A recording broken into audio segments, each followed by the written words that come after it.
noite a todos. Sejam todos bem-vindos ao Física ao Entardecer, nosso programa de divulgação científica aqui do Instituto de Física Teórica da Unesp. Gostaria de agradecer já o apoio da Assessoria de Comunicação e Imprensa da Unesp, que está fazendo a filmagem, e estamos transmitindo ao vivo pela nossa página do Facebook. Hoje, como vocês sabem, é a primeira apresentação do ano do Física ao Entardecer. Hoje nós temos o tema é astrobiologia, ciência que estuda a vida no universo. E as próximas apresentações, todos estão convidados. A próxima apresentação é no dia 26 de abril, Astrofísica Nuclear de Novas, Quilonovas e Supernovas. Dia 24 de maio, o tema é a informação nos tempos da quântica, dos bits, as bússolas dos pássaros. E dia 28 de junho, o título é Do que é feito o universo. O apresentador está aqui na frente, Rogério. E, não me apresentei, meu nome é Marcelo Yamashita, e juntamente com o professor Alexandre Rocha, nós organizamos o Física ao Entardecer. Agora eu vou passar a palavra para o professor Alexandre, que ele vai fazer a apresentação do palestrante de hoje. Boa noite, é um prazer tê-los todos aqui de volta ao nosso programa. Então, de novo, gostaria de reforçar o convite para que vocês voltem para as próximas palestras. Mas hoje, na palestra de hoje, a gente tem o imenso prazer de ter aqui com a gente o professor Douglas Galante. O Douglas, ele fez o curso de graduação em Ciências Moleculares na USP, e ele estava aqui contando para a gente o quão recente foi esse curso e como ele acabou de... a primeira palestra que ele assistiu foi exatamente uma palestra de um dos membros mais sêniores aqui do IFT, que foi o Rogério. Então, o Douglas se formou em Ciências Moleculares, ele fez o doutorado no IAG, na USP, exatamente na área, no tema da palestra, e atualmente ele é pesquisador no CNPEM, que é o Centro Nacional de Pesquisa em Energia e Materiais, mais especificamente ligado ao Laboratório Nacional de Luz Síncrotron, e está envolvido também na construção do novo equipamento de luz síncrotron, que é o Sirius. Ele não vai falar sobre isso aqui hoje, mas eu acho que é também um tema para se perguntar para que serve luz síncrotron para fazer astrobiologia. Então, vamos esperar a palestra dele, e eu espero que vocês aproveitem. Bom, alô? Estão ouvindo? Sim? Boa noite. Bom, boa noite a todos. Eu queria, antes de mais nada, agradecer a vocês por estarem aqui assistindo e agradecer ao IFT pelo suporte, ao Marcelo, ao Alexandre, ao Rogério aí pela minha inspiração há pouco tempo atrás, quando eu comecei nessa estrada que eu estou aqui da pesquisa. E a ideia de hoje é conversar um pouquinho para vocês sobre astrobiologia, o que é essa ciência, o que a gente tem feito, o que a gente tem feito aqui no país e como ela está ajudando a gente a responder, talvez começando a ajudar a responder a pergunta se a gente está sozinho no universo ou não, do ponto de vista científico. Eu coloquei aqui o disco voador, que é só para provocar, só para todo mundo achar que vai ter ET na palestra, não vai. Marcelo pode ficar tranquilo. A gente vai fazer a pergunta sobre vida fora da Terra, esse é um dos temas centrais da palestra, mas o que eu quero trazer para vocês aqui é que a gente pode fazer essa pergunta usando ciência. Hoje a gente tem ferramentas para fazer esse tipo de pergunta e outros tipos de pergunta por aí afora. Então, para começar, hoje vocês já devem ter ouvido falar um pouco mais sobre o que é astrobiologia. No meu tempo não tinha isso. A minha tese em 2009, quando eu comecei o trabalho em 2004, praticamente não se falava muito do assunto com esse nome no país. A minha tese, quando eu defendi em 2009, foi a primeira com o tema de astrobiologia, pelo menos declarado aqui no país. Então é uma área relativamente recente. A astrobiologia, no final das contas, pelo menos atualmente, a gente define como um campo de pesquisa dentro da ciência intrinsecamente multi- e interdisciplinar, que tenta responder perguntas sobre o fenômeno da vida no universo. Sua origem, como que ela surge em um planeta, qual é a matéria-prima, quais as condições necessárias, quais os fenômenos químicos e físicos que envolvem a origem da vida, como que ela aconteceu aqui na Terra, como que eu posso procurar por sinais dessa origem da vida aqui, como que depois que ela surge, ela evolui, mas não simplesmente a evolução darwiniana, a adaptação e a transmissão de informação. A ideia é entender como que ela evolui em conexão com o sistema, com os fenômenos planetários, com os fenômenos astrofísicos. E como que ela se distribui, seja no nosso planeta, nos mais diferentes ambientes, que eu vou comentar aqui um pouquinho, que existem no nosso planeta, seja possivelmente em outros lugares do universo. E é aí que está a pergunta sobre a possibilidade de vida em outros lugares. Então a astrobiologia é o campo de pesquisa que procura entender esses vários fenômenos da vida no nosso planeta, mas em profunda conexão com o nosso ambiente cósmico, com os diferentes fenômenos e efeitos que existem no nosso universo. Então esse é o tema que a astrobiologia procura trabalhar. O importante, acima de tudo, eu vou reforçar isso várias vezes, ela faz isso do ponto de vista científico. A gente não é ufologia, a gente não é religião. A gente usa das ferramentas e do rigor científico para tentar responder essas questões. Bom, se a gente quer falar sobre a vida no universo, aqui no nosso planeta e em outros lugares, a gente primeiro precisa olhar para o único exemplo de vida que a gente conhece até hoje, que é a vida na Terra, e se perguntar, afinal de contas, o que é vida? A gente aprende no colégio, enfim, na escola, com a nossa família, com o mundo, algumas definições bem limitadas do que é vida. Vida é aquilo que nasce, cresce, se reproduz e morre. Ou vida somos nós, seres humanos. Ou alguma vida são as plantas, os animais, ou coisas desse tipo. Mas essas definições são bastante limitadas. E atualmente, pelo menos nos últimos 200 a 300 anos, a gente tem explorado a biodiversidade do nosso planeta e entendido que vida pode ser muito mais do que os seres que a gente enxerga a olho nu, do que coisas parecidas com nós mesmos.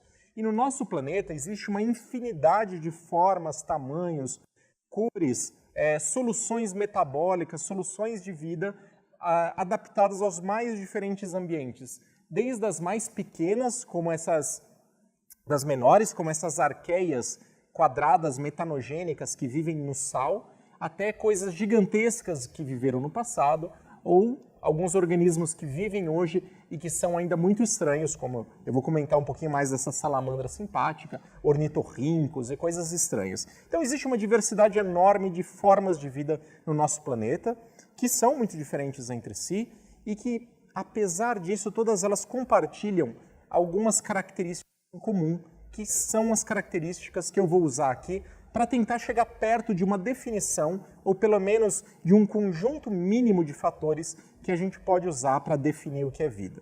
Mas a definição de vida é uma coisa muito complicada. Depois a gente pode até conversar um pouquinho mais, se vocês tiverem ideias, porque existem várias outras definições para a vida. Mas a definição de vida que eu vou dar, que é uma definição extremamente pragmática. Como todo bom cientista gosta, de falar vida é isso. E, obviamente, quando eu falo vida é isso, eu estou excluindo um monte de outras possibilidades. Mas, enfim, é a vida. A gente escolhe um conjunto de fatores e seguimos com as consequências disso. Eu vou usar um pouco a história. O nosso planeta começou com um grande oceano, com diferentes elementos químicos distribuídos, com diferentes moléculas, e em certo momento a gente quis nada. Simplesmente aconteceu que um conjunto dessas reações começou a se replicar.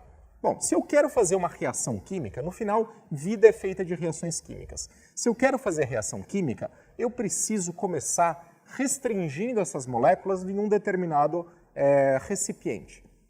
Quando eu vou fazer uma reação lá no laboratório, ou quando eu vou cozinhar um bolo, eu não cozinho ele numa piscina. Eu pego uma panela e vou colocar os meus ingredientes dentro da panela e limito a reação química dentro dessas condições. A vida é a mesma coisa. Se vocês imaginam no começo um oceano líquido com todas as moléculas ali presentes, de alguma forma eu preciso criar uma sub-região, uma região menor daquele ambiente, separada do resto, onde eu vou concentrar as minhas moléculas e ali dentro vai acontecer a reação química. Esse pequeno ambiente compartimentalizado é o que eu chamo de célula. É o que faz parte, vocês devem lembrar do colégio, é a menor parte que constitui os organismos vivos no planeta. Então, a célula, ela começa na história aqui do nosso planeta, e a gente pode conversar mais sobre isso depois, ela começa com essa membrana que separa o oceano primitivo da região intracelular. Esse é o começo da história da vida no nosso planeta, e é o que a gente chama de compartimentalização celular. Surge a membrana. Essa membrana, cadê? Ela é importante porque ela separa os dois ambientes e ela tem uma propriedade muito interessante que a gente chama de permeabilidade seletiva. Essa membrana consegue selecionar aquilo que pode entrar nela e ela consegue selecionar aquilo que pode sair. Com isso, é possível eu concentrar diferentes moléculas no interior da célula. Concentrar até o ponto que eu consiga a matéria-prima suficiente para fazer as reações químicas da origem da vida. Bom, uma vez que eu coloco a matéria-prima dentro dessa célula, eu preciso fazer a reação. Para fazer essa reação, eu preciso de uma certa maquinaria, alguma máquina que vai fazer as reações químicas. Essas máquinas biológicas são chamadas enzimas. Elas são proteínas feitas de aminoácidos que promovem as reações químicas. E o conjunto dessas várias pequenas máquinas moleculares fazem aquilo que a gente chama de metabolismo. É o conjunto de toda a maquinaria celular que promove as reações químicas dentro da célula. Então, esse é o segundo fator que eu estou colocando aqui como parte da célula, parte da vida. Então, a gente tem a compartimentalização, a membrana. Agora, a gente tem a maquinaria celular, que é o que a gente chama de metabolismo, que vai pegar toda essa matéria-prima, processar e produzir coisas que a célula precisa. Além disso, eu preciso, de alguma forma, controlar o que essa maquinaria faz. Dizer para a célula, olha, agora você produz isso, agora você produz aquilo.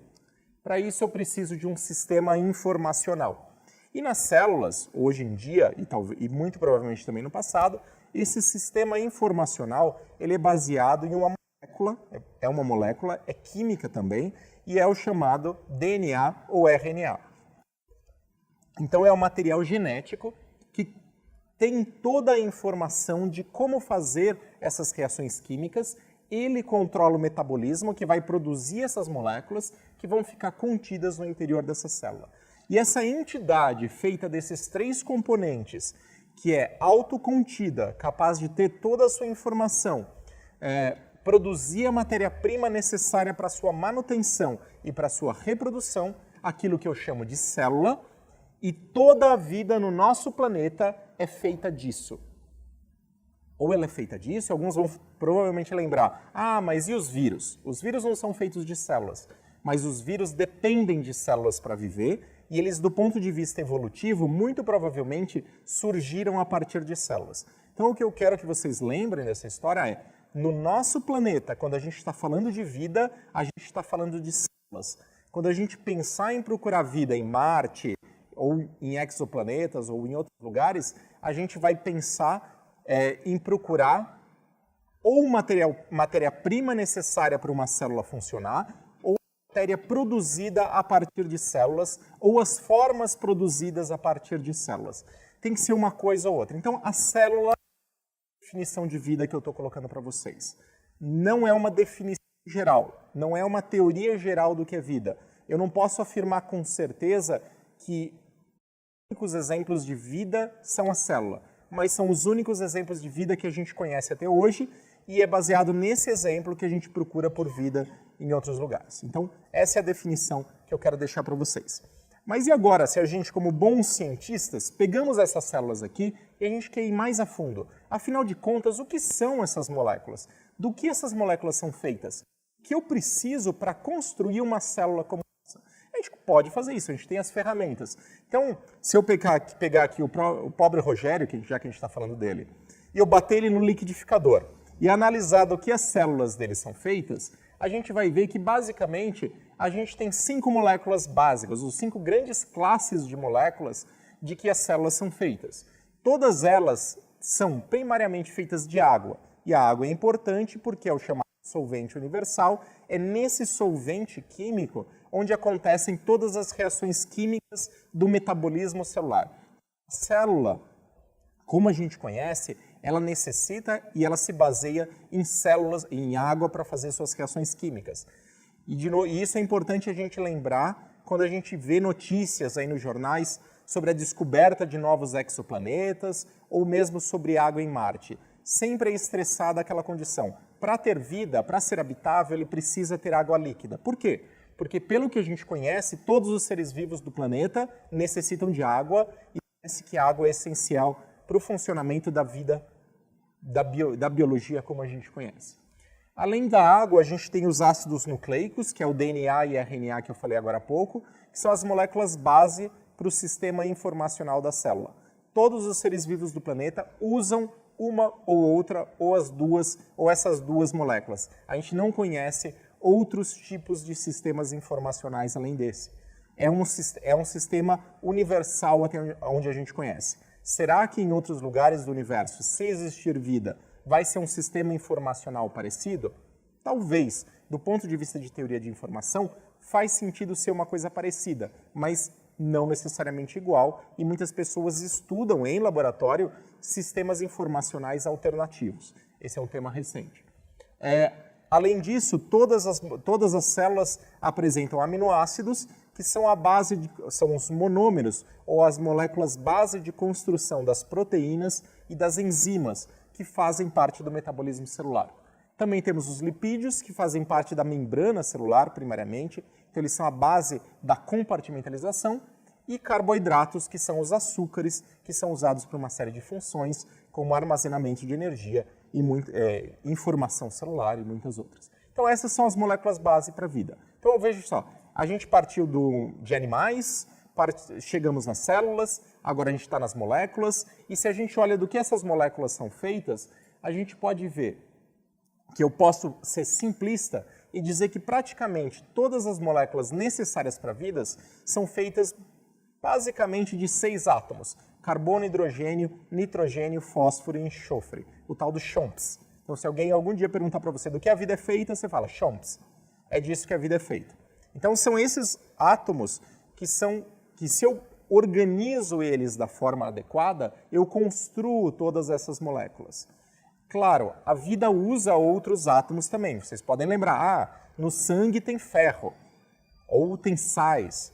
Sim, existem esses outros átomos, mas eles, comparado ao CHOMPS, são minoritários, estão em muito menor quantidade. Então, tudo bem, eu preciso de célula, eu preciso dessas moléculas, eu preciso do CHOMPS. Da onde surge tudo isso? E agora a gente conecta com a história do nosso universo para ver de onde surgem os blocos da vida. E essa história começa muito tempo atrás, começa lá mais ou menos 14 bilhões de anos atrás, quando acontece o evento chamado Big Bang, e surge o universo como a gente conhece hoje.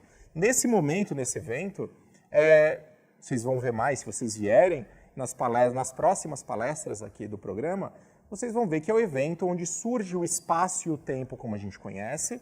Com o tempo vão surgir, com a evolução desse sistema, vão surgir as primeiras partículas, as partículas elementares, que vão começar a se organizar e formar partículas cada vez mais complexas.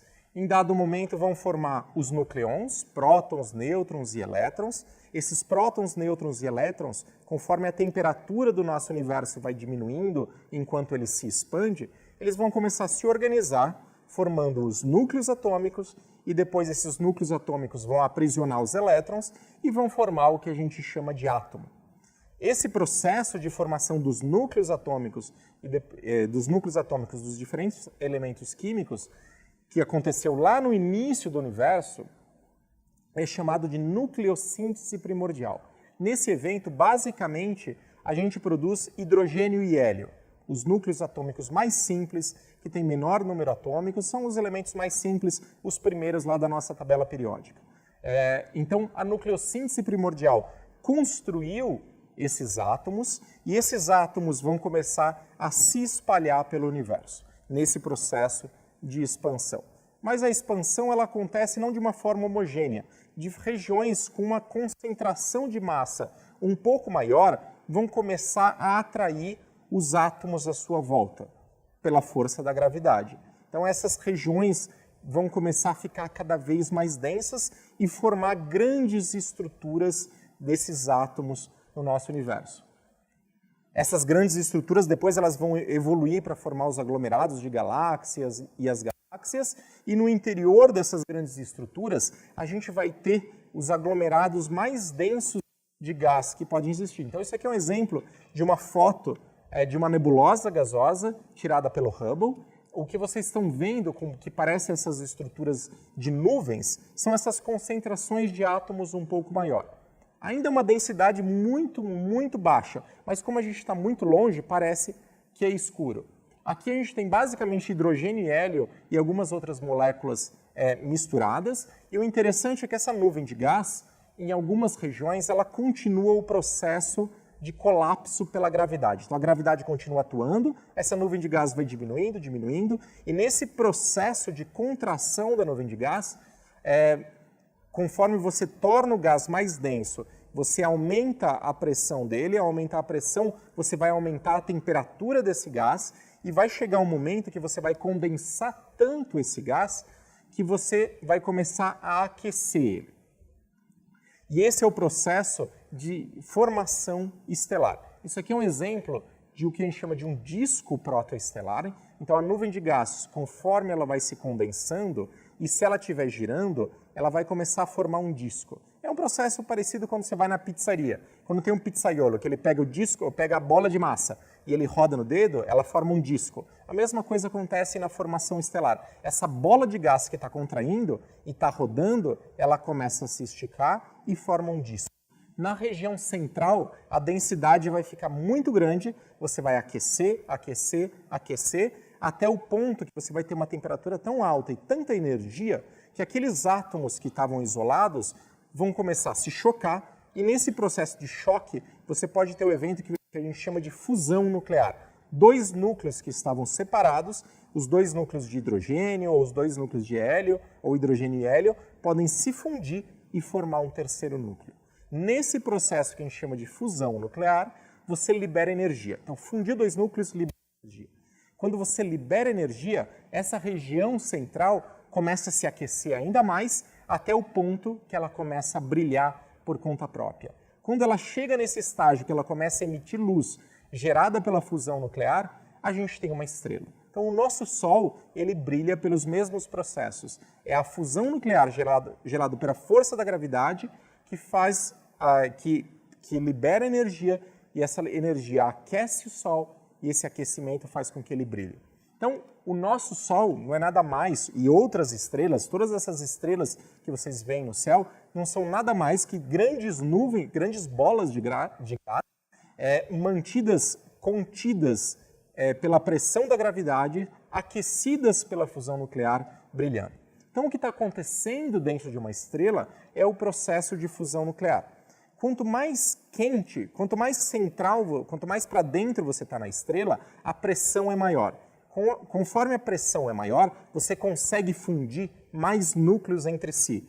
Nesse processo, você gera elementos mais pesados. O mais pesado que a gente consegue gerar dentro de uma estrela é o ferro, que é um elemento pesado lá na nossa tabela periódica, tem outros, mas no processo de fusão estelar, que está acontecendo aqui dentro, a gente consegue basicamente gerar o ferro lá na região central. Conforme você vai indo mais para fora, a pressão é menor, a temperatura é menor, então você vai fundir elementos mais leves. Então a gente gera dentro de uma estrela, dependendo da estrela, essa estrutura em casca de cebola.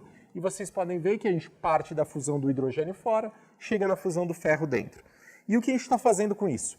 A gente partiu lá do Big Bang de hidrogênio e hélio, esses dois elementos químicos, quando a gente vai com eles gerar as estrelas, dentro das estrelas a gente vai fazer a fusão nuclear e gerar os outros elementos químicos da nossa tabela periódica. Então, nesse processo está acontecendo uma evolução química do universo, gerando a diversidade de elementos químicos que a gente conhece e que existem por aí afora. Bom, isso eu estou falando só da região central do nosso disco de pizzaiolo, do nosso disco de formação protoestelar. Na região externa, também acontecem coisas interessantes.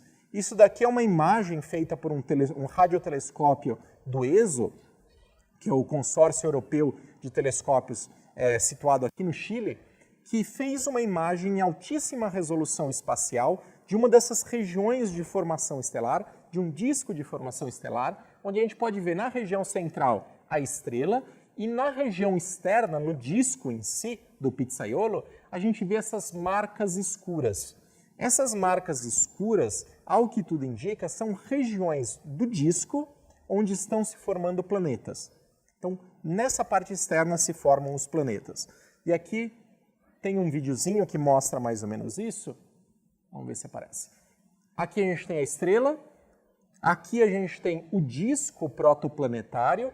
Nesse disco a gente tem uma região que era um pouquinho mais densa e começa a aglomerar material que está em volta. Ao ele aglomerar material, ele suga o que tinha no disco e ele deixa limpa uma região. Ele absorve todo aquele gás que existe e deixa limpa aquela região, que é o que a gente observa como aquelas regiões escuras no disco de verdade. Isso é uma animação, isso é um modelo de computador, só para deixar claro. Não é uma imagem real. Mas então, nessas regiões escuras, os nossos modelos indicam que é onde estão se formando os planetas. Então a graça é essa, os discos protoplanetários, eles evoluem com o tempo e vão formando os planetas ao redor.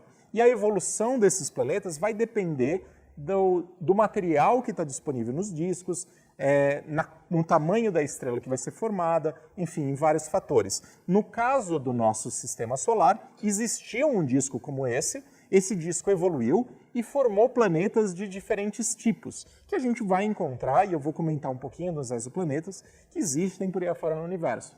Se a gente está bastante longe da nossa estrela, a temperatura é baixa, porque a estrela do Sol, a radiação do Sol não chega lá longe, ou seja, ela chega muito fraca. Então a gente vai ter os planetas gelados, Urano e Netuno. Depois a gente tem os planetas gigantes gasosos, Júpiter e Saturno. Esses planetas são extremamente grandes, são feitos basicamente de hidrogênio e hélio, e se eles fossem um pouquinho maior do que eles são, eles iam começar a fazer fusão nuclear e seriam estrelas por conta própria. Eles estão quase lá, mas eles não são estrelas, eles são planetas ainda.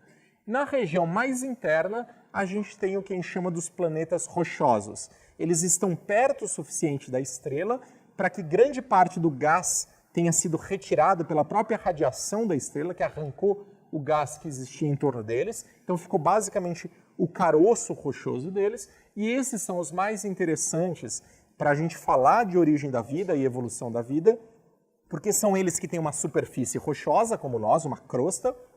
São eles que podem ter oceanos, são eles que podem ter uma atmosfera com uma química interessante. Então toda aquela diversidade química que foi gerada no Big Bang, que evoluiu dentro das estrelas, passou para os discos protoestelares, que foi para os discos protoplanetários, aquele gás se condensou e formou os planetas. Então a química do nosso universo vem evoluindo e isso se concentrou nos planetas como a gente conhece. E ela continua evoluindo dentro dos planetas. E no nosso planeta existem várias teorias sobre como que a química vem evoluindo com o tempo e como isso em algum momento deu origem à vida, mas algumas das teorias e dos modelos mais convincentes que a gente tem hoje em dia é que essa química aconteceu nas chamadas fontes hidrotermais. Todos aqueles elementos químicos, eles estão concentrados no planeta, os oceanos estavam formados, o material do manto aqueceu o fundo oceânico e isso fez com que ele fosse expulso por essas chaminés no fundo oceânico, gerando esses geysers. E esses geysers, eles expelem água aquecida e vários nutrientes e vários elementos químicos, moléculas, sais, íons metálicos, que estavam presentes lá no fundo da Terra para o fundo oceânico. E hoje os modelos químicos mostram que essa mistura, esse caldeirão químico, parece ser o lugar mais propício para a formação daquelas primeiras células, dos sistemas compartimentalizados e do metabolismo necessários para uma célula surgir. Então a química evoluiu, foi para lá no fundo oceânico, lá as condições parecem ter sido adequadas para que a combinação dos elementos formasse um sistema parecido com uma célula, talvez uma coisa mais simples do que a gente tem hoje. Então, se a vida surgiu, quando a vida surgiu no nosso planeta, ela provavelmente não surgiu aqui na superfície, ao Sol. Ela talvez tenha surgido lá no fundo do oceano, 4.000 metros de profundidade, e com o tempo ela foi evoluindo, se diversificando, até chegar no que a gente conhece hoje em dia. E o que eu queria falar, e a história que eu quero contar para vocês, no final das contas, pode ser resumida pelo que o Sagan disse: todos nós somos feitos de poeira de estrelas. No final das contas, os elementos químicos, as moléculas, os átomos que estão dentro de cada um de vocês aqui hoje, foi fundido no Big Bang, foi processado dentro das estrelas, foi depois reprocessado nos discos protoplanetários, reprocessado na geoquímica do fundo oceânico até chegar em vocês. Então, nós estamos profundamente conectados com o nosso universo.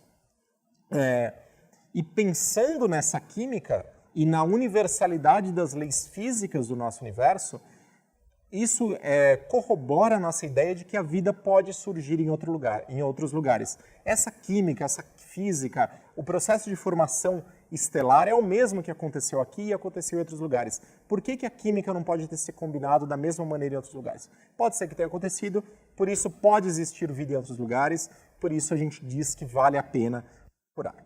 Bom, então essa é um pouquinho da história da origem da vida aqui na Terra. Mas como que a gente pode procurar por vida extraterrestre?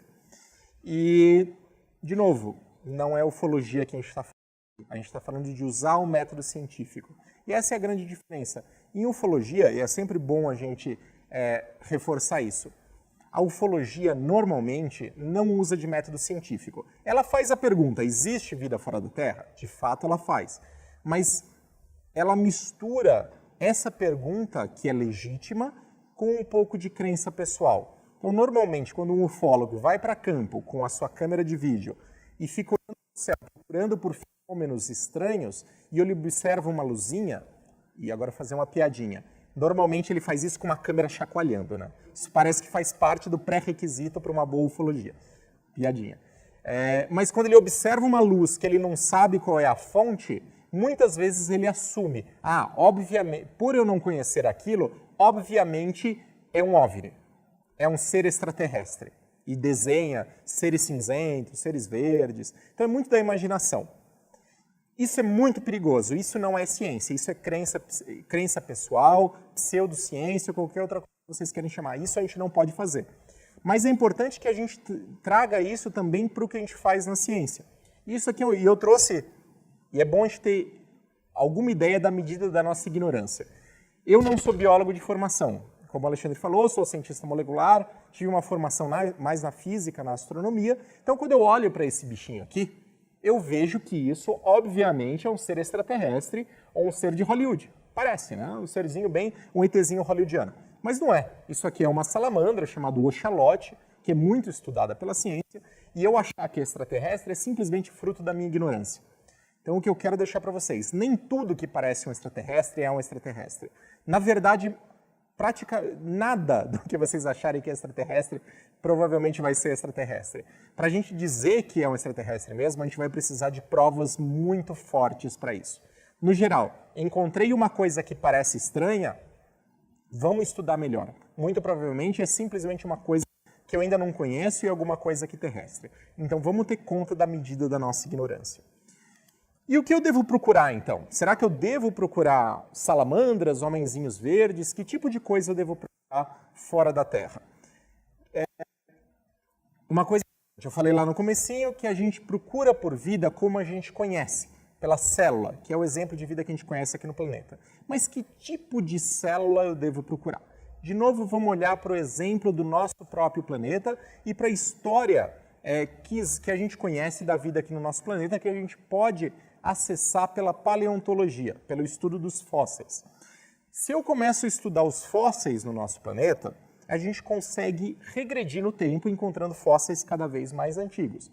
Se eu regrido bastante no tempo, lá para a formação do planeta 4,6 bilhões de anos, nos primeiros centenas de milhões de anos, eu basicamente não encontro nenhum tipo de fóssil. Até hoje a gente não encontrou nenhum fóssil tão antigo aqui no comecinho, nos primeiros centenas de milhões de anos da história no planeta. Mais ou menos 3,8, 3,5 bilhões de anos surgem os primeiros fósseis. E aqui é legal a gente colocar essa escala de tempo aqui no chão. Vamos dizer que a história do nosso planeta ela começa aqui e o presente está lá na porta. Então, o planeta surgiu aqui, a gente vai passar algumas centenas de milhões de anos. Nesse ponto, surge no registro geológico os primeiros fósseis? Eles são organismos extremamente simples. São organismos feitos de uma única célula, muito parecido com as bactérias. Esses organismos eu vou encontrar no planeta inteiro e por muito tempo. Na verdade, eles vão ficar aqui presentes por cerca de 2 bilhões de anos. Então, metade da história do nosso planeta, tudo isso daqui, foi feita por organismos unicelulares tipo bactérias. A gente vai passar mais 600 milhões de anos e vão surgir os próximos organismos vivos, que são os eucariotos. São células que têm um núcleo organizado, são um pouquinho mais complexas. Mais 600 milhões de anos e eu vou ter o surgimento dos organismos multicelulares, mas ainda coisas bobas, tipo esponjas, os corais e coisas que a gente vê aí no mar. Mais uns 600 milhões de anos e vão surgir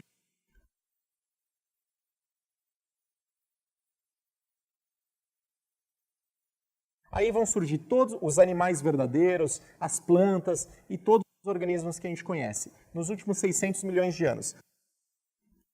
Aqui no finalzinho, quando eu estiver aqui na porta, vai surgir o homem, nos últimos 2 milhões de anos. Então, se vocês olharem nessa grande história da vida no nosso planeta, grande parte dela foi preenchida por organismos extremamente simples, unicelulares. Então, quando a gente fala de vida no nosso planeta, a gente está basicamente falando de vida unicelular, de um planeta feito por bactérias ou organismos similares a bactérias. E, na verdade, as bactérias elas estão presentes desde o fundo dos oceanos, e hoje a gente tem estudos no fundo dos oceanos, até o alto das montanhas mais altas, até as montanhas mais altas e até mesmo o alto da atmosfera, a gente encontra bactérias vivendo, onde não existe nenhum animal, nenhuma planta, nada parecido com isso. O nosso planeta é um planeta de bactérias.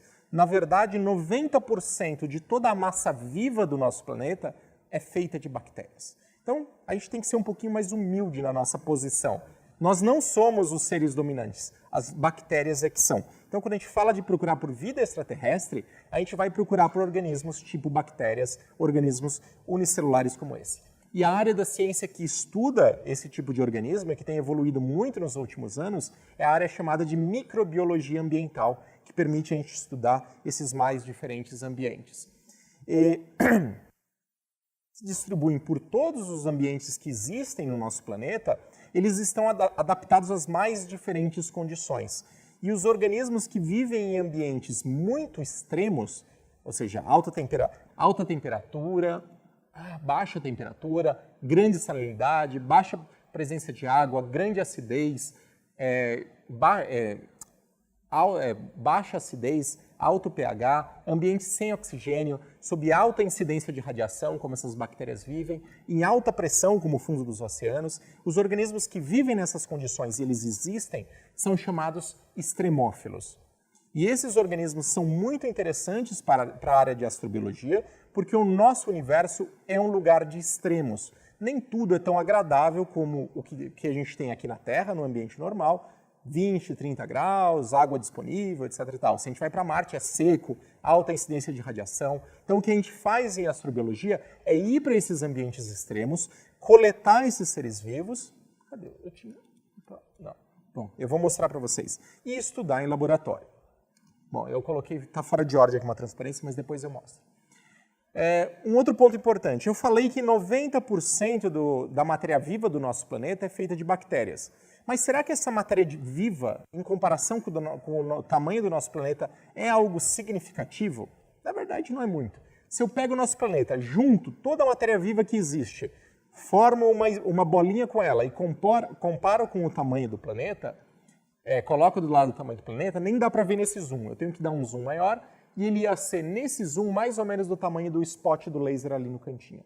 Então, a quantidade de matéria viva que existe no nosso planeta é minúscula quando comparada ao tamanho do planeta. Por isso que a gente precisa, então, procurar por vida em outros lugares, mesmo num planeta como o nosso, é extremamente difícil. Vai ser como encontrar agulha no palheiro. É bem diferente de ufologia, que é só apontar uma câmera. A gente precisa desenvolver metodologias científicas muito avançadas para a gente conseguir fazer esse tipo de pesquisa. E como eu estava falando, e esse slide que estava fora de ordem, na astrobiologia e na microbiologia ambiental, a gente tem que ir para os mais diferentes ambientes extremos do planeta, para procurar por esses seres vivos e entender como que eles funcionam. E daí tentar extrapolar para a vida fora da Terra. Um dos lugares que a gente vai, isso aqui é um exemplo do que o Brasil faz, é na Antártica. Então, a Antártica é um ambiente de extremos, baixa temperatura, alta radiação, baixa quantidade de água quando a gente está falando das geleiras, enfim, pouca quantidade de nutrientes. Então, o Brasil faz parte desse tipo de pesquisa, inclusive sou eu filmando isso aqui. Eu fui para a Antártica uma vez, filmando o pessoal na Antártica indo fazer coletas nas diferentes montanhas que existem lá na região. Então, a Antártica é um exemplo de ambiente extremo que a gente vem estudando, nosso grupo vem estudando já há alguns anos, mas a gente também estuda o outro extremo, que são as altas montanhas. Então, isso aqui é uma foto a 6.000 metros de altitude, onde a gente vem coletando organismos que vivem em baixa temperatura, altíssima incidência de radiação, baixíssima quantidade de água disponível, e existem organismos vivendo nessas condições, existem esses extremófilos. A gente coleta esses organismos, a gente leva para o laboratório e a gente estuda como que eles são capazes de viver, quais são os mecanismos celulares que permitem que eles vivam nessas condições, e a gente tenta extrapolar se eles viveriam também em condições como na superfície de Marte ou em outros lugares. E uma das maneiras de a gente fazer esse tipo de extrapolação, que o Alexandre comentou, é usando um acelerador tipo o síncrotron lá em Campinas. O acelerador síncrotron, esse aqui é um exemplo do novo acelerador que o Alexandre comentou, que é o Sirius. Então é um acelerador de partículas, esse é o prédio que vocês estão vendo, é o maior projeto de pesquisa brasileiro atualmente, que custa mais de R$1 bilhão, quase R$2 bilhões, está sendo construído, deve ser inaugurado no ano que vem. E basicamente isso daqui é um grande acelerador de elétrons. Esses elétrons, quando são acelerados a velocidades muito próximas à velocidade da luz, e ao eles serem forçados a fazer uma curva, eles emitem radiação, eles emitem luz. Isso é a chamada luz síncrotron. O que a gente pode fazer num acelerador síncrotron é coletar essa luz e usar ela para diferentes experimentos. Em especial, um dos trabalhos que a gente tem feito é usar essa luz como uma maneira de simular a radiação das estrelas como ela existe no espaço. Isso é uma das poucas maneiras que a gente é capaz de fazer isso. Então a gente bombardeia com essa luz esses extremófilos e estuda se eles são capazes de sobreviver numa simulação espacial. Uma outra tortura que a gente tem feito com os extremófilos é levar eles até a alta atmosfera. O ambiente da estratosfera, a cerca de 30 quilômetros de altitude, ele tem condições muito parecidas àquelas existentes na superfície de Marte. Tem baixa pressão, baixa quantidade de água, baixa temperatura, altíssima incidência de radiação. Então, o nosso grupo vem trabalhando com a USP de São Carlos para desenvolver sondas para enviar amostras desses extremófilos até essa altitude, expor a radiação e a gente testa a sobrevivência e os danos celulares que existem. Isso aqui é uma foto de um voo que aconteceu em final de 2017. Então, a gente realmente foi até a borda da nossa atmosfera para fazer essa simulação marciana com os extremófilos. E existem maneiras de ir até além. Eu estou envolvido num projeto, que é um projeto chamado Garateia, em que a gente está tentando construir um nanosatélite, que é o chamado CubeSat, para fazer experimentos fora da atmosfera terrestre com esses extremófilos também. Então a gente estuda essa diversidade da Terra, coleta esses organismos, entende como eles funcionam e coloca em condições espaciais ou próximas aos espaciais para entender se eles poderiam viver de fato em outros lugares. Bom, uma vez que a gente entenda quais os organismos que eu quero procurar e como que eles são capazes de sobreviver em outros lugares, a gente precisa se perguntar como eu posso de fato procurar por vida fora da Terra. E onde eu devo procurar por vida fora da Terra. E quando a gente fala desse tipo de procura, a gente pode separar ela em duas partes. A primeira é aquela que eu atingir usando sondas, usando satélites, usando robôs. E essa parte é limitada pela nossa tecnologia. Até onde eu consigo enviar uma sonda para fazer esse tipo de experimento, esse tipo de medida. E basicamente, a gente está limitado ao nosso sistema solar. Um dos lugares mais interessantes do sistema solar para a gente estudar é Marte. Tem várias vantagens Marte. Primeiro, Marte está pertinho da gente. É o planeta mais próximo da Terra, então é relativamente fácil chegar. A gente consegue mandar uma sonda para lá entre 6 meses a 1 ano. O Elon Musk até mandou o carro dele, né? Por que a gente não pode mandar sondas? Então, é relativamente fácil chegar em Marte, relativamente.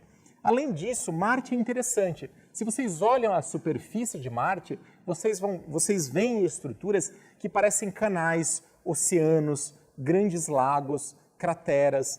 E isso indica que no passado Marte teve água na superfície. Então, hoje, hoje Marte parece um grande deserto seco e avermelhado, quase sem atmosfera, mas 3 bilhões de anos atrás, Marte era muito mais parecida com isso, com oceanos, com rios, com lagos, com atmosfera, com nuvens. Então, Marte, no passado, já foi muito parecida com a Terra.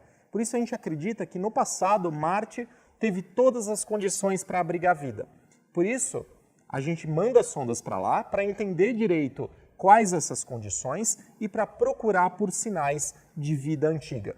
Existe uma sonda atualmente lá na superfície, que é um robozinho, uma das sondas que está na superfície, é a Curiosity, que pousou no planeta, é uma sonda americana, ela pousou no planeta em 2011, e até hoje ela vem vasculhando essa superfície para entender esses sinais de águas, estudar se essa água é salina, se não era salina, se existem resquícios de matéria orgânica ali na superfície e poder dizer, de fato, Marte teve condições de habitabilidade? Será que de fato Marte foi habitável? Será que a gente consegue encontrar aquelas moléculas que eu falei que são indicativas da presença de vida, ou encontrar estruturas que lembrem células para a gente dizer se existiu vida em Marte mesmo? Então, Marte a gente consegue fazer esse tipo de pergunta e a gente tem desenvolvido sondas cada vez mais complexas, mais sofisticadas para fazer experimentos na superfície do planeta e, inclusive, existem planos para, na próxima década ou um pouquinho mais, a gente lançar uma sonda que vai coletar amostras em Marte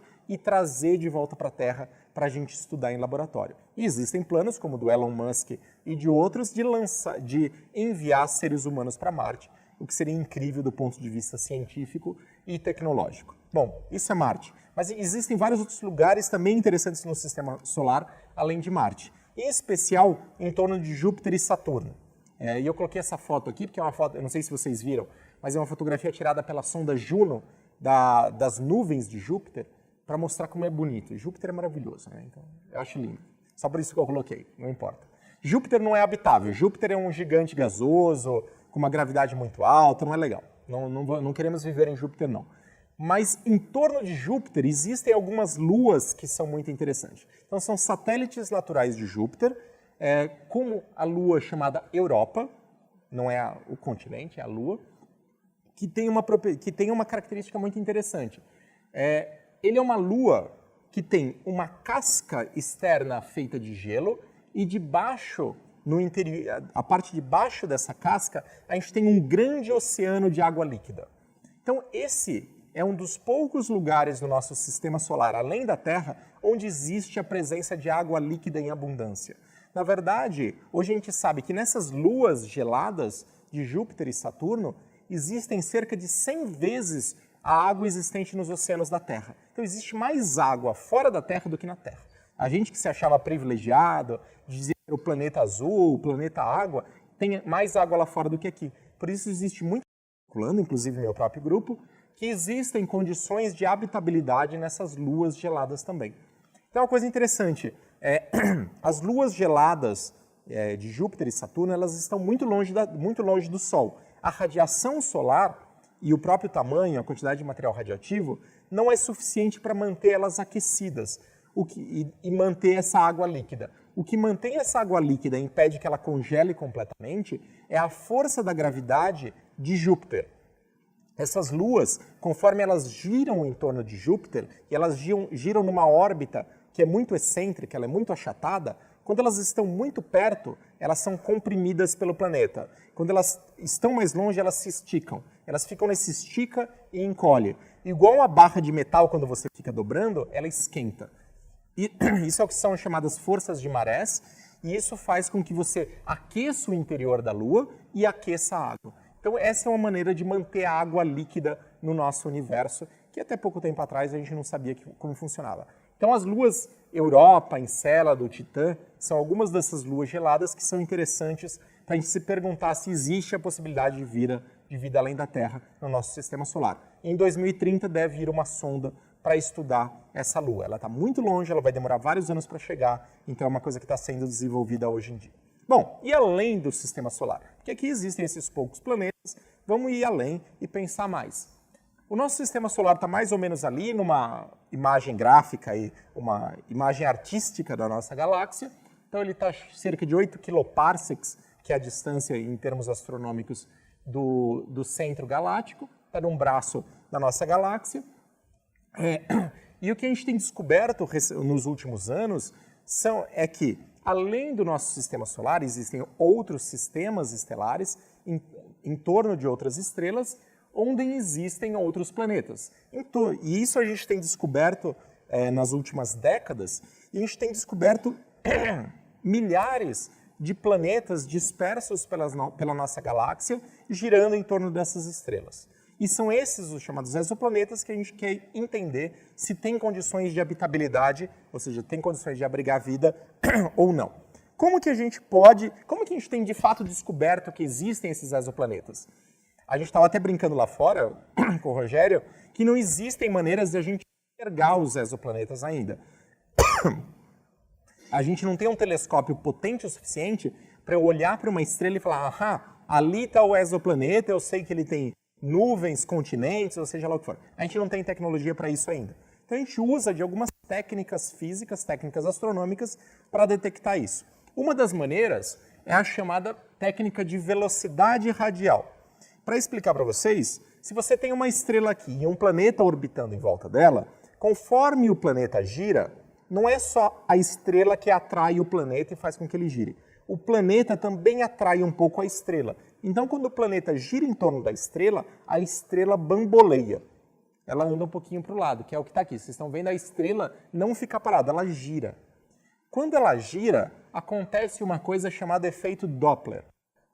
Talvez vocês lembrem aquela história da sirene da ambulância. Quando uma sirene da ambulância se aproxima para você, você escuta ela mais aguda. Quando ela se afasta de você, você escuta ela em um som mais grave.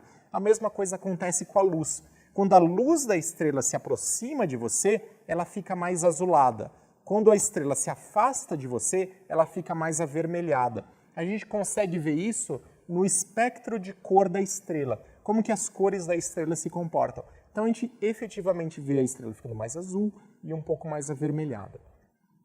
E com isso a gente consegue medir a velocidade com que a estrela se aproxima e se afasta da gente. E essa velocidade vai depender dos parâmetros do meu planeta, da massa dele e do raio orbital dele, principalmente. Isso que vai definir a velocidade com que essa estrela se aproxima e se afasta.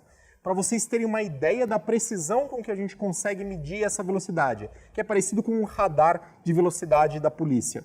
A gente consegue medir a velocidade de uma estrela dessas com a precisão mais ou menos de 1 metro por segundo, que é essa velocidade com que eu estou andando. Então a gente consegue medir a velocidade de uma estrela que está dezenas de anos-luz com a precisão da velocidade com que eu ando. É um feito enorme de tecnologia que demorou décadas para ser conseguido e hoje a gente vem tentando melhorar isso para medir em velocidades de dezenas de segundos, de centímetros por segundo, velocidades ainda menores. Isso permite que a gente detecte planetas cada vez menores, com cada vez mais precisão. Então é uma técnica extremamente sensível. Além dessa técnica, existe a técnica de trânsito, ou técnica de eclipse, ou técnica de ocultamento. A ideia da técnica de trânsito é bem simples, na verdade. Quando um planeta, se ele estiver alinhado entre a gente e a estrela, e estiver rodando em torno da estrela, quando ele passar na frente da estrela, a luminosidade da estrela vai diminuir um pouquinho, porque acontece um eclipse. E se você estiver medindo Deixa eu mostrar o gráfico aqui de novo. Se você estiver medindo o brilho da estrela e o tempo está passando, brilho constante, quando ele passa na frente, você tem um dip aqui, você tem um vale, que é quando o planeta passou na frente. Então, observando estrelas e medindo o brilho delas com grande precisão e analisando essas diminuições, eu consigo detectar se tem planetas, qual é o tamanho do planeta, qual é a distância do planeta e várias outras características. E essa é a piada que o Rogério vai me criticar aqui, que existem várias representações artísticas dos tipos de planetas que já foram encontrados. A gente não sabe se eles são coloridinhos, bonitinhos desse jeito, mas o que a gente sabe é a massa do planeta e mais ou menos o tamanho do planeta. E com isso, são feitas essas renderizações artísticas bonitinhas aqui de como poderiam ser esses planetas. Então não acreditem nas cores, só acreditem mais ou menos no tamanho. E o catálogo de planetas que já foram descobertos até hoje, que estão publicados na literatura, conta com quase 4.000 planetas. Então são muitos planetas. E o que a gente tem descoberto, e esse número tem melhorado, é que quase toda estrela que vocês olham no céu, em torno dela tem planetas. E isso é uma coisa que a gente tem aprendido recentemente. Inclusive, existem planetas muito próximos da gente. Cerca de 4,2 anos-luz da Terra, ou 400 mil bilhões de quilômetros, óbvio, muito distante. Apesar de ser próximo, é muito distante. É próximo em termos astronômicos. A 4,2 anos-luz da Terra está a estrela mais próxima da gente, que é a estrela de Próxima Centauri. No entorno dessa estrela foi descoberto um planeta, de novo, é uma renderização artística, não acreditem nisso, chamado Próxima B. O interessante, primeiro, esse planeta está muito perto, é relativamente fácil de estudar. Depois, está na distância certa da estrela dele, que ele recebe a quantidade de radiação necessária para ele manter na superfície água líquida. Isso faz dele um planeta potencialmente habitável. Então, esses planetas... esses exoplanetas existem em profusão, muitos deles têm condições de ter água líquida na superfície, portanto de ser habitáveis. Tudo bem, esses planetas existem. Agora, como que eu posso olhar para um planeta desses, usando uma técnica astronômica dessas e dizer se ele é habitável ou não? Uma das maneiras da gente fazer isso, de novo, não tem mágica, é ciência. A gente precisa de uma técnica de medir isso. Uma das maneiras é a gente estudar a composição química da atmosfera desses planetas. Isso aqui é um exemplo da Terra. Se a gente olha para a nossa Terra, por exemplo, de um satélite, a gente consegue usar técnicas que a gente chama de espectroscopia para estudar a composição química do gás da atmosfera. Então a gente consegue detectar as várias moléculas de que ele é feito. O oxigênio, o ozônio, o nitrogênio, dióxido de carbono, vapor de água, enfim, tudo isso fazendo a nossa atmosfera. A vida aqui na Terra, ela altera a química dessa atmosfera, ela produz gases, consome gases. Então a gente sabe que alguns desses gases presentes aqui na Terra, como por exemplo o metano e o oxigênio, eles são provenientes de atividade biológica. Então eles são marcadores químicos da presença de vida aqui na Terra. Isso que é legal. Se eu tenho uma sonda que olha para a Terra e eu detecto metano e oxigênio, eu sei que pelo menos para o caso da Terra isso é um indicativo de vida. E é isso que a gente vai tentar procurar em outros lugares. Então aqui tem um exemplo de um exoplaneta em potencial em que eu medi e eu vi que ele tem nitrogênio, ele tem metano, tem dióxido de carbono, tem vapor de água. A pergunta que fica é, será que essas moléculas podem ser usadas como indicativo de vida ou não? Se existe um tipo de vida diferente lá, estou brincando, o Avatar, se existe um tipo diferente de vida lá, será que ele está produzindo metano? Será que ele está produzindo CO2? Quais dessas moléculas aqui que de fato eu vou poder usar como indicativo de vida? Essa é uma pergunta que a gente não sabe. A gente não sabe responder ainda. Ainda estão sendo desenvolvidos modelos para a gente... Primeiro, a gente precisa entender muito bem como a vida funciona para dizer o que ela é capaz de produzir e em quais condições ela vai produzir o quê ou consumir o quê. Depois, a gente precisa entender como que essa vida interage com os sistemas planetários, vulcanismo, tectonismo, atmosfera, hidrosfera, como tudo isso interage entre si para produzir essa química da atmosfera. Então, esses modelos globais, o entendimento da biologia, ainda é um processo que está acontecendo, mas talvez essa seja a única maneira da gente, de fato, olhar para um exoplaneta e dizer ali tem vida, ou ali é provável que tenha vida ou não, olhando para essas moléculas presentes na atmosfera. E para a gente olhar para essas moléculas presentes na atmosfera, a gente precisa de tecnologia, a gente precisa de telescópios ainda mais potentes do que hoje. Se vocês olharem na literatura ou nos jornais, de vez em quando vocês vão ver, foi encontrada água no planeta tal, foi encontrado dióxido de carbono no planeta tal. Hoje em dia a gente consegue detectar algumas poucas moléculas em planetas próximos e planetas muito grandes. A gente não tem ainda tecnologia para detectar em planetas tipo Terra. Mas a gente deve ter em breve. Estão sendo construídos os grandes telescópios, como o ELT no Chile, com 41 metros de diâmetro. Marca essa sala de espelho. O TMT, o 30 Meter Telescope, no Havaí, com 30 metros de diâmetro. O James Webb Space Telescope, que vai substituir o Hubble em breve. O ALMA, que é um radiotelescópio que existe no Atacama. Então, esses grandes telescópios que estão construídos ou estão em processo de construção, eles vão conseguir medir com uma precisão muito maior a composição química desses exoplanetas e poder ajudar a gente a dizer se existe a presença de vida ou não. Mas eles precisam ser auxiliados por esses modelos e pelo conhecimento de como a biologia funciona. Então, no final das contas, a gente precisa atacar o problema de várias frentes. Bom, isso é para procurar por vida fora da Terra. E, de novo, eu estou falando de vida microbiana, de vida que altera o nosso planeta, vida tipo seres humanos. Mas procurar por vida tipo seres humanos é uma pergunta válida também. Por que não? A gente tem que se perguntar esse tipo de coisa. O programa, a área que se preocupa com a vida inteligente extraterrestre, é o que a gente chama de SETI, Search for Extraterrestrial Intelligence. E é um programa que existe há muito tempo, e a base do SETI é a seguinte. Primeiro, antes de mais nada, a gente não está procurando por homenzinhos verdes, não desse tipo. A gente não está procurando por naves Klingons chegando aqui no sistema solar. Não é nada disso. A gente, como eu falei, além do nosso sistema solar, as distâncias, até mesmo para as estrelas mais próximas, muito, muito grandes. A gente não conhece hoje nenhuma tecnologia que seja capaz de transpor essas distâncias num tempo razoável. A gente não consegue andar em velocidade de dobra, como em Star Trek. Infelizmente ainda não. Velocidades superiores à velocidade da luz. Então a gente não consegue transpor essas distâncias. Por isso que o SETI se baseia na ideia de que, tudo bem, a gente não vai conseguir transpor as distâncias, mas sinais de rádio ou sinais de luz podem, porque eles viajam na velocidade da luz, então as distâncias podem ser muito maiores.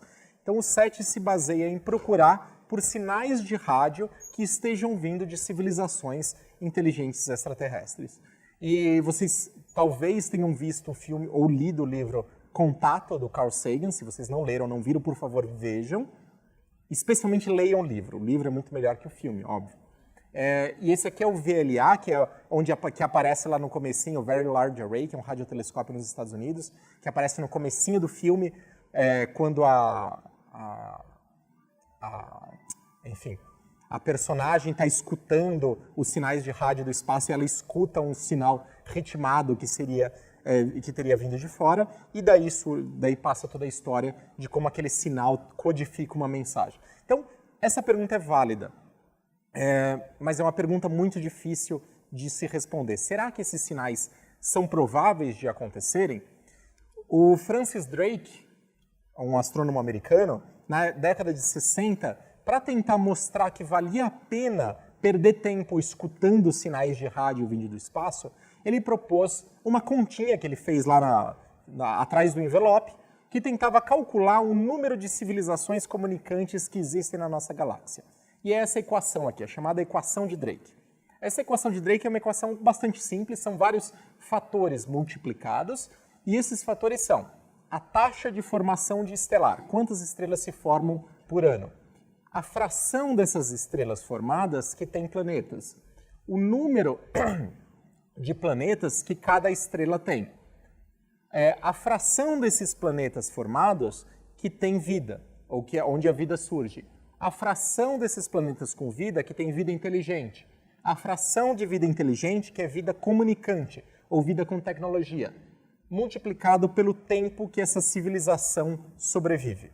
Então, a ideia é que você pode, com isso, estimar quantas civilizações comunicantes você teria na galáxia. E o Drake coloca alguns números nessa equação que ele achou que eram razoáveis, e ele mostra que você teria, apesar de ser um processo pouco provável, como a galáxia é muito grande e tem muitas estrelas sendo formadas, você ainda teria, talvez, milhares de civilizações comunicantes na galáxia, por isso vale a pena procurar.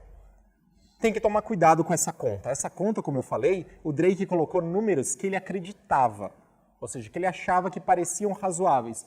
Mas todos esses números aqui no final, os planetas que têm vida, vida inteligente, vida comunicante e o tempo de formação das estrelas, a gente não tem a menor ideia. Pode ser que eles sejam praticamente zero, e daí você zera a equação. Por isso que esses primeiros termos são termos que a gente consegue medir com ciência.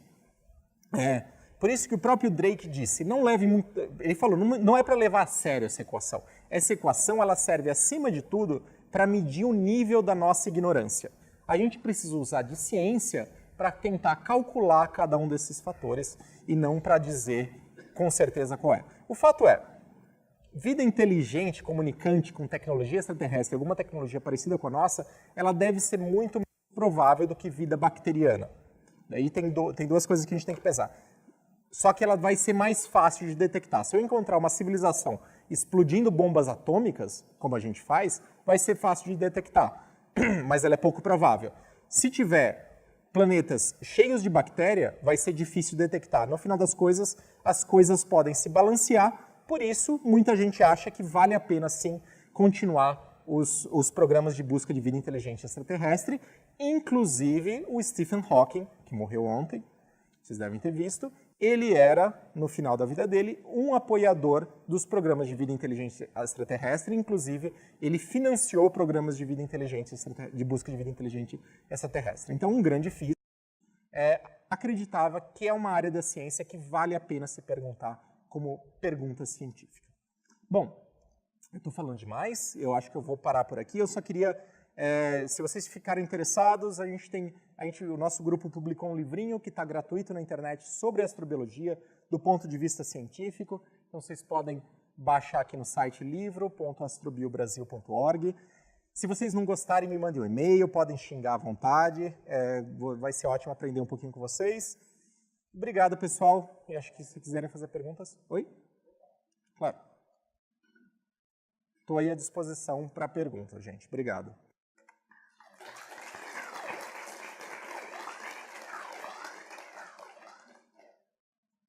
Perguntas?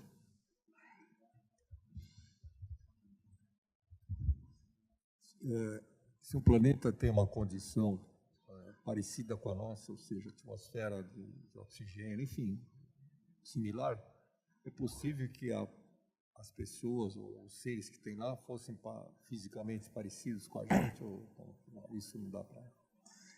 Bom, pelo que a gente conhece de evolução biológica, é totalmente impreditível. A gente não consegue, pelo que a gente sabe, não dá para ter a menor ideia do que tipo de vida vai ter ali. A evolução não é preditível. Então, mesmo que a vida surja, eu não posso dizer que vão surgir as bactérias, os eucariotos, os multicelulares, os animais, ser humano.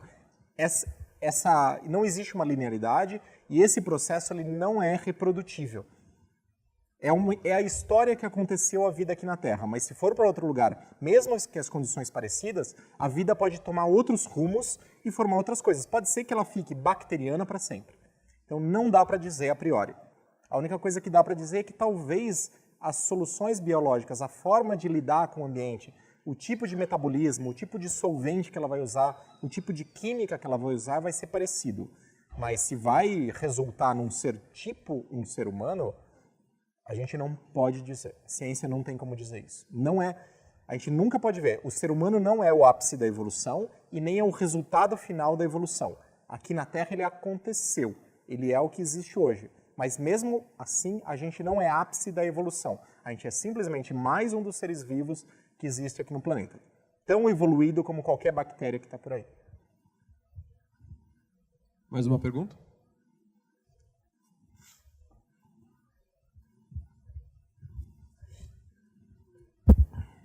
Obrigado pelo seminário, muito bom. Eu queria saber quão grande é o fator, por exemplo, da Lua, um satélite natural aqui da Terra, por exemplo, se para exoplanetas semelhantes à Terra, um satélite natural é importante. A gente sabe que a Lua influencia no movimento dos mares e, como você citou, a gente teve as hidrotermas, se não me engano, esse é o seu nome. Isso, no fundo dos oceanos, teve o início, basicamente. A gente imagina que o início da vida foi basicamente ali. Influenciou de alguma forma? É importante? A Lua. Bom, é uma ótima pergunta. Na verdade, a gente sabe muito pouco sobre essa influência no início do planeta. Hoje, certamente, existe influência ecológica. Então, vários organismos se baseiam nos ciclos lunares. Enfim, existe uma influência ecológica. para a habitabilidade de um planeta. Ainda é um tema em discussão, mas uma das coisas que uma grande lua como a nossa faz é estabilizar o eixo de rotação da Terra. Se eu não tenho a Lua, ela acaba funcionando fazendo da Terra como se fosse um giroscópio. Você tem uma tendência a conservar momento angular, então a Terra não tem, por causa dessa interação, o eixo não é muito difícil dele girar assim. Então a Terra continua girando com o mesmo apontamento do eixo de rotação, com uma certa precisão aí, mas basicamente constante há bilhões de anos. Isso faz com que a Terra seja climaticamente muito estável. As nossas estações do ano, elas existem aí há bilhões de anos com pouca variação. E muita gente diz que isso é um fator, essa estabilidade climática gera uma estabilidade de temperatura, estabilidade glacial, que é importante para a evolução da vida. Pelo menos de uma vida mais complexa como aconteceu aqui na Terra. Então essa é uma discussão que existe. Marte, por exemplo, que não tem uma grande lua como a nossa, o eixo fica mudando loucamente. Então ele oscila, ele é inclusive caótico, e ele fica trocando de direção, posição. Então você fica girando assim, e isso cria uma instabilidade. Então nem sempre as mesmas regiões têm as mesmas temperaturas nas mesmas épocas do ano. E obviamente, se você tem um ser vivo ali, de repente ele está quente, de repente ele congelou, e isso é ruim para uma evolução continuada. Então, parece existir uma importância muito grande para a estabilidade de longo tempo na Terra, sim.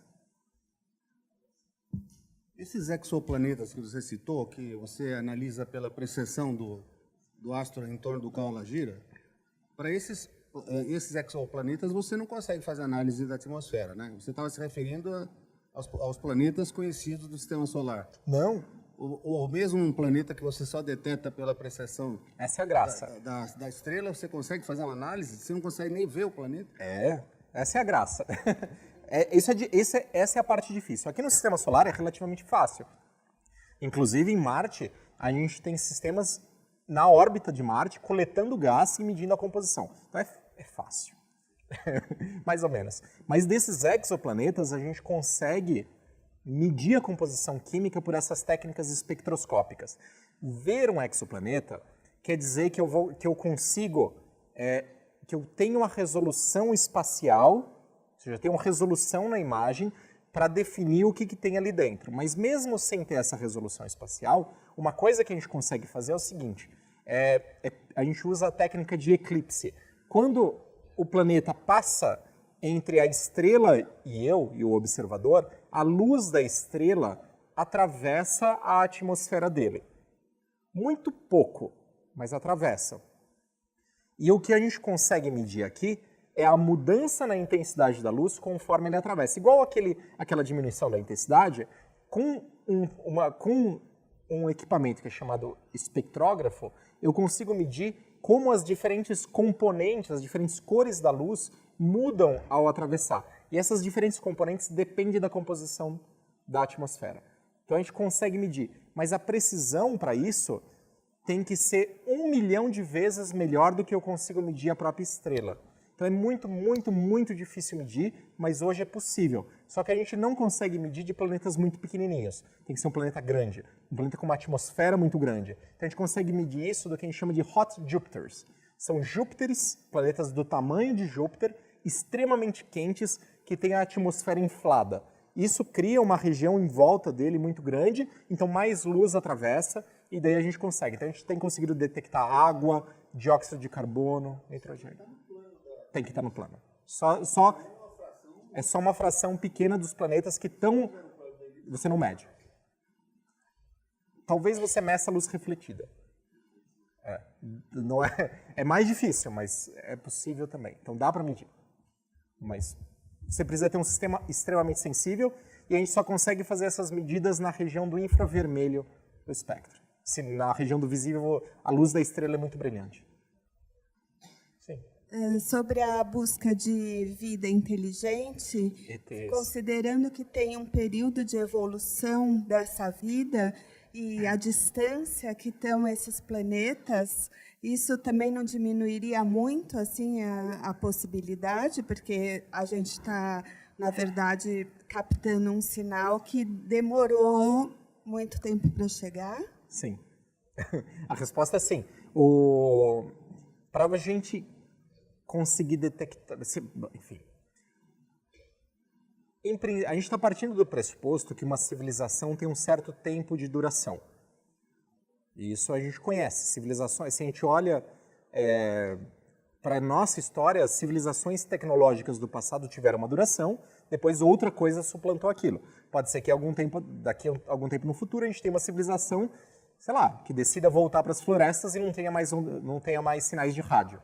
Pode ser. Ou pode ser que a gente exploda um monte de bombas atômicas e desapareça. Então, civilizações, a gente imagina que tem uma duração. Se a gente quer detectar vida inteligente, comunicante em outro lugar, a gente precisa um sincronismo. A gente precisa que as duas civilizações estejam no mesmo estágio de comunicação, mais ou menos ao mesmo tempo. E mesmo assim, como você falou, tem um tempo de transporte, da viagem dessa informação de um lugar ao outro. Então, são as duas coisas que tem que acontecer. O sincronismo e a gente tem que levar em consideração o tempo que existe entre uma e outra. Então, pode ser que a gente detecte sinais de rádio de uma civilização, mas pode ser que eles cheguem para a gente depois que a civilização já se extinguiu. Pode ser. Muito provavelmente, se a gente detectar sinais de rádio de uma civilização, a gente nunca vai conseguir responder para eles. Porque até eu responder e o tempo chegar e a mensagem chegar lá, a gente talvez já tenha se extinguido também. Então, a comunicação provavelmente não vai acontecer. Mas talvez algum dia a gente detecte, olha, existiu uma civilização. E isso já é importante para a gente olhar, para a gente descobrir que não estamos sozinhos no universo e como pode ser algum tipo de vida fora da Terra. Mas a pergunta que você fez é totalmente pertinente. Pode ser que isso impeça qualquer tipo de comunicação com outro tipo de civilização. E sempre lembre, a gente está falando de vida inteligente, é um termo extremamente preconceituoso. É um termo que diz que vida inteligente é vida como a nossa, inteligência como a nossa. Golfinhos são inteligentes, abelhas são inteligentes, bactérias são inteligentes, cada um da sua forma. Então, na verdade, a gente está falando de busca de vida tipo humanoide, né? A gente tem que lembrar do nosso preconceito. Diga. Boa noite. Boa noite. Obrigada pela palestra, achei muito legal. Eu tinha duas perguntas, só que ela já fez a primeira, que eu achei bem legal até, para ela ter feito, e a segunda é uma coisa mais ampla que eu queria perguntar, que, assim, apesar de eu não ser tão velha, né, no sentido que, assim, para vocês, quando eu era criança, vocês já estavam estudando já na universidade e tal, eu acredito. Então, assim... Poxa, eu me senti velho agora. Alguma coisa assim, enfim. A minha pergunta seria a seguinte. A astrobiologia, né, foi algo assim que recentemente que eu ouvi falar que tá uma ciência que está se expandindo, está crescendo, né? E até quando eu era criança eu nunca tinha ouvido falar, até perguntava sobre vida, né? Alguma pergunta que a criança sempre faz, e só falava, tem ufologia, tem essas outras estudos que não são ciência. Eu queria saber, além da astrobiologia, existem outras ciências dentro da gama da própria biologia, mesmo, por exemplo, sendo, sei lá, medicina dentro da astronomia, alguma coisa assim, ou outras áreas que estão crescendo, assim como a astrobiologia, dentro do âmbito de astronomia, astronáutica, enfim? Dentro da mais voltada para a biologia, você disse?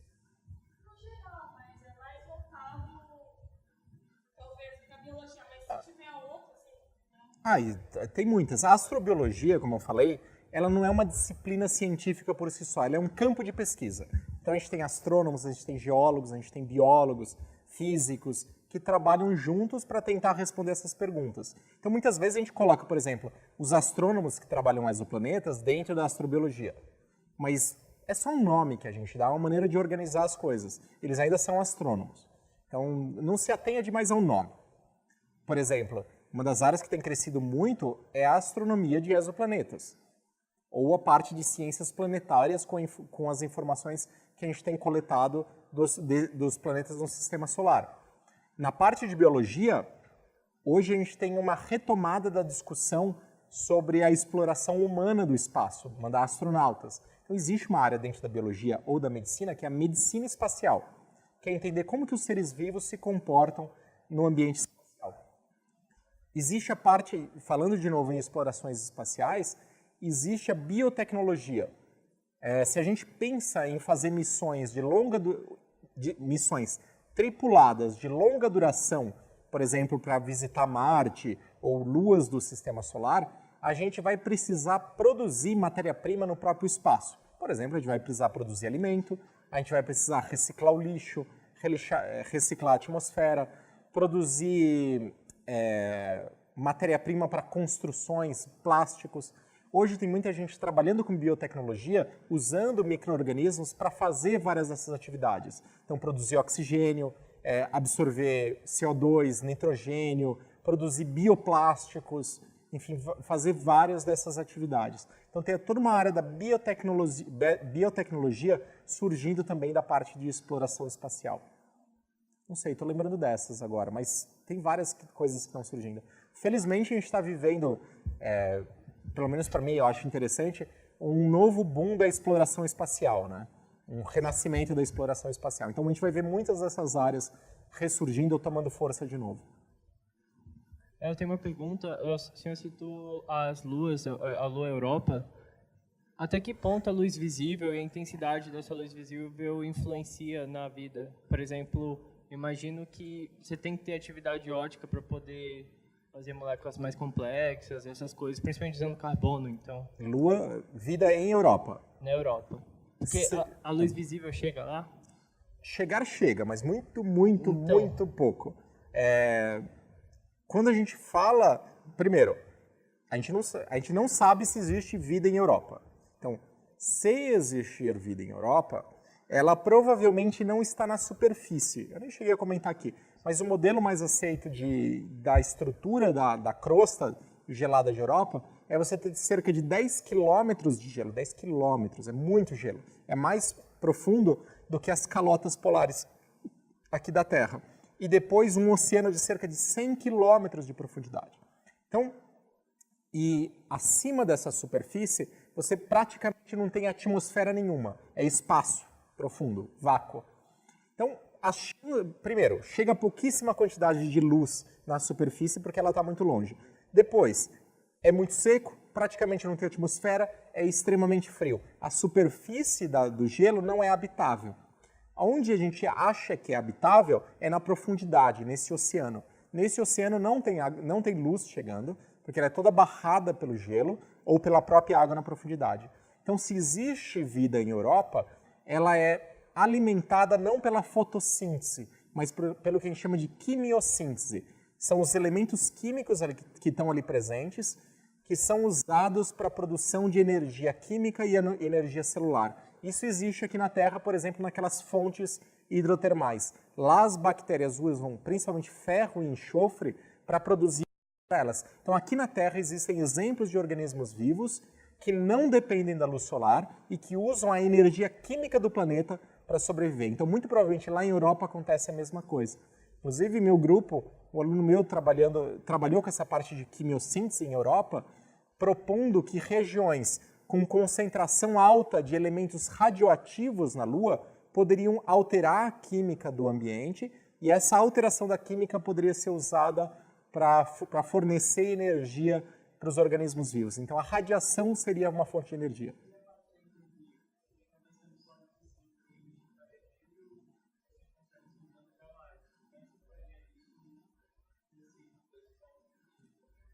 É a mesma coisa, você vai absorver energia e vai liberar calor. É a mesma, você organiza uma certa região do espaço e desorganiza o resto, o ambiente em torno. A regra é universal, né? Sempre. Na verdade, eu tenho duas dúvidas. A primeira é a respeito dos experimentos que a gente faz na estratosfera. Tem algum resultado? Os micro-organismos conseguem viver em situação marciana? E a outra dúvida seria por que Marte não deu certo? Bom, Tem trabalhos que vêm sendo feitos já há vários anos na estratosfera, mas o nosso grupo mesmo começou a fazer os lançamentos em 2016. Então é recente. Então a gente vai lançar o primeiro artigo agora, e o que a gente tem feito nesses voos, a gente ainda está limitado no tipo de voo. Os nossos voos são feitos com balões estratosféricos usados em meteorologia. São balões de látex, que eles sobem até cerca de 30 quilômetros, eles vão expandindo conforme eles sobem, lá em cima eles explodem e o experimento cai com paraquedas. E a gente coleta o experimento e analisa. Esse processo de subida e queda demora mais ou menos 3 horas. Então, o tempo que a gente consegue expor as condições de estratosfera mesmo é mais ou menos 1h30. A gente já mostrou, e esse trabalho que a gente vai lançar mostra isso, que vários micro-organismos daqueles que a gente encontra em altas montanhas aqui da Terra, eles são capazes de sobreviver a essas condições. Então, só que, de novo, só que a gente tem que lembrar. Primeiro, eles sobrevivem, eles não estão se reproduzindo lá em cima. Eles estão num estado vegetativo, num estado inerte, dormentes, sendo irradiados pela radiação, sofrendo as consequências, e quando eles chegam aqui na Terra, eles estão vivos ainda. Então, eles sobreviveram àquelas condições. E eles estão sendo expostos por mais ou menos isso, 1h30. Se eu deixasse lá por 1 mês, talvez a história fosse outra, mas eles sobrevivem nessas condições e a gente tem comparado diferentes extremófilos para ver quais são os mais promissores. E a gente tem visto que vários deles são, mas como todo experimento de simulação, ele tem limitações. Então, a gente faz experimentos na estratosfera, vai ter essa limitação de tempo, mas a gente também usa câmaras de simulação em que a gente tenta replicar essas condições lá no síncrotron e em outros laboratórios para tentar tempos maiores, doses de radiação maiores e ver o que acontece. E a gente tem vários exemplos de extremófilos que são capazes. Mas, de novo, todos esses exemplos mostram que os organismos sobrevivem, não que eles se reproduzem. Se reproduzir é uma coisa muito mais difícil, que provavelmente depende da presença de água líquida, por exemplo. E a segunda pergunta era? Por que Marte não deu certo? Vários motivos. Como eu falei lá atrás, ele não tem uma lua grande. Mas um dos motivos principais de Marte não ter dado... especificando, não deu certo, quer dizer, ele perdeu a atmosfera e perdeu os oceanos. Aconteceu porque Marte é menor que a Terra. Como ele é menor que a Terra, bom, o que mantém a Terra como ela está, o que mantém a atmosfera, o que mantém os oceanos, é basicamente o campo geomagnético. O campo magnético que existe em torno da Terra, ele protege o nosso planeta do bombardeio de partículas carregadas que são emitidas pelo vento solar. Então, o vento, que é uma enxurrada de partículas emitida pelo Sol, ele interage com o campo magnético da Terra e ele desvia. Ele desvia e ele entra em uma pequena quantidade pelo Polo Norte e Polo Sul, produzindo a aurora boreal e a aurora austral. Aquilo é vento solar chegando. Mas ele basicamente desvia da Terra. Se ele não desviasse, ele interagiria, ele bateria com a alta atmosfera, quebraria as moléculas e essas moléculas seriam perdidas para o espaço. Isso acontecendo, você produz o que a gente chama de erosão da atmosfera. A atmosfera vai sendo perdida, conforme você perde a atmosfera, a água evapora para a atmosfera, essa água é quebrada e você perde. Então, com o tempo, você vai perdendo a atmosfera e perdendo os oceanos. Isso que causa a erosão de um planeta. Bom, o que mantém o campo geomagnético da Terra é um efeito que a gente chama de efeito dínamo. Como a Terra, no interior, no seu núcleo em especial, ela é quente e ele está girando, isso a gente sabe recentemente, esse fluxo do magma e do núcleo metálico da Terra, conforme ele gira, ele funciona como se fosse uma bobina elétrica. Quando você gira cargas elétricas, você produz um campo magnético dipolar. Isso é o chamado efeito dínamo. Isso só acontece porque o interior da Terra é líquido e está girando em alta velocidade. Marte, como é menor que a Terra... Bom, e aí mais história. Por que o interior da Terra é quente, líquido e gira? Pelo processo de formação. No processo de formação planetária, quando acontece aquela acreção e você forma os planetas, eles surgem extremamente quentes. Com o tempo, eles vão se resfriando. Esse resfriamento é mais lento conforme o planeta é maior. Então, um planeta grande demora mais tempo para resfriar. Marte, como é pequena, ele já congelou, ele já resfriou completamente e ele é sólido. Então, ele não tem mais o efeito dínamo. Não tem defeito dínamo, ele não tem um campo magnético. Não tendo um campo magnético, o vento solar erodiu a atmosfera e perdeu os oceanos.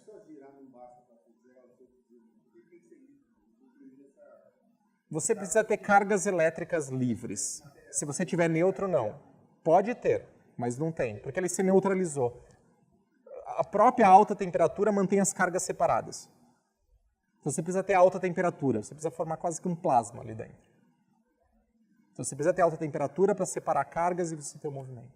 Se você tem sólido, as cargas elétricas se combinaram e a matéria fica neutra. A Terra vai perder. Não, a idade é mais ou menos a mesma. É que lá resfriou mais rápido porque é menor. É porque lá, por ser menor, resfriou mais rápido. Não, a Terra vai resfriar também, mas vai demorar mais tempo.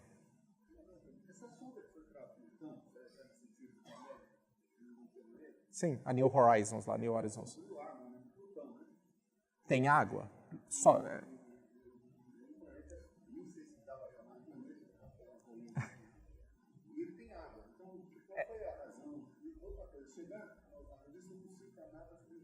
Não.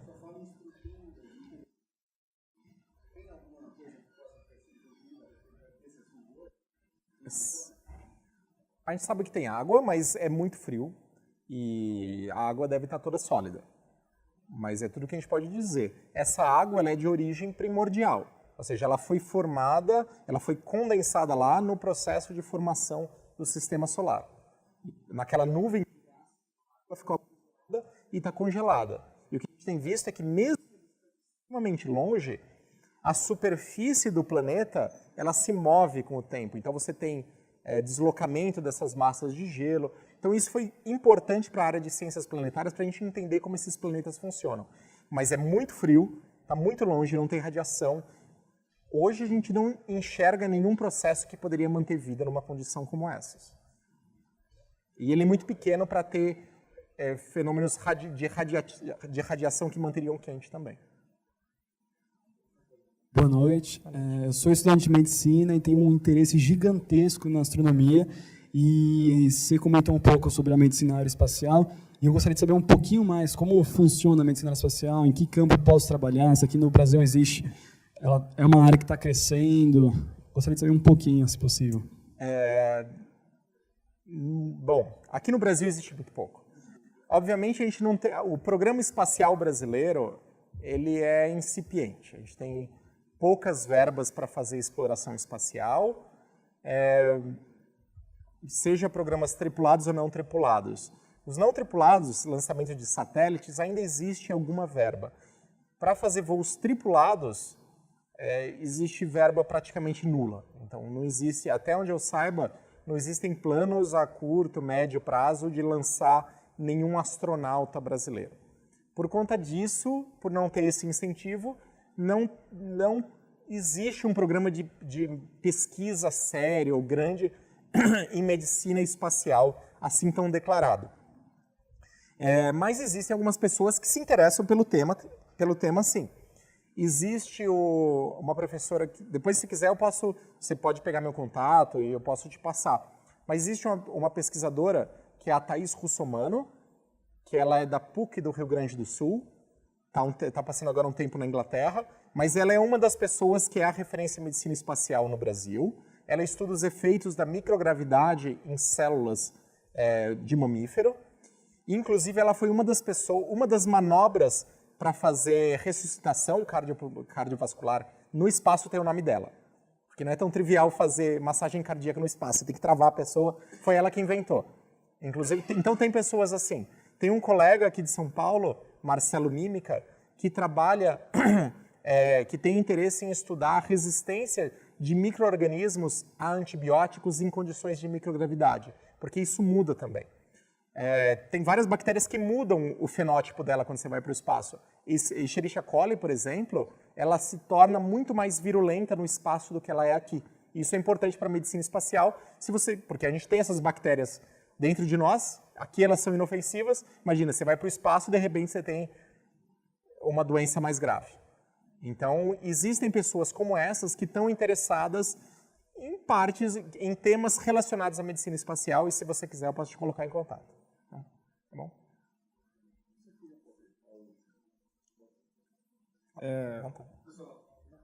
Última pergunta, então, né? Se quiserem, eu fico mais um pouquinho aqui, gente. Pode continuar perguntando. No começo foi falado que hoje é possível entender alguma coisa mais detalhada sobre a vida, tirando fora qualquer coisa o que se refere a acreditar, tá certo?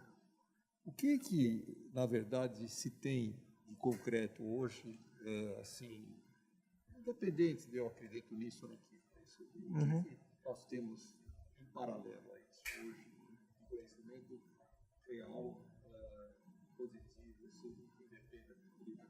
sobre vida extraterrestre. sobre vida, então, como surgiu isso, se teve alguma pessoa que criou, não? Bom, eu vou responder do ponto de vista científico.